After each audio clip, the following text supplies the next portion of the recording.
Welcome to the Slop Temple. We pray this video helps. In this video, I will explain how to play private server.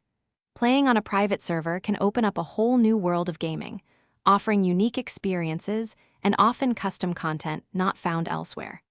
To get started, your first step is to carefully research and select a reputable private server community that aligns with your interests.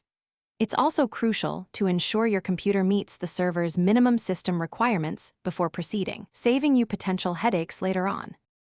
Once you've chosen your private server, head over to its official website. This is where you'll find the essential download links for their custom game client or any specific patch files required to connect. It's incredibly important to always download these files directly from the official server website.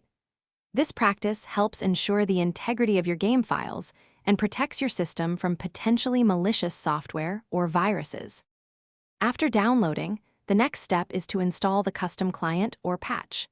Typically, you'll install these files directly into your existing game directory, often overriding or adding to the original game files.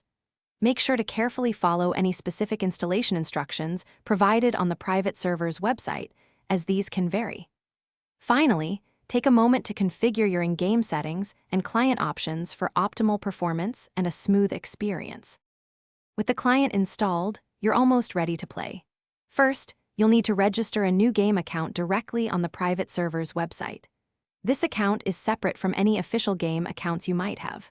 Once registered, launch the custom client you installed and enter your new account credentials to log in.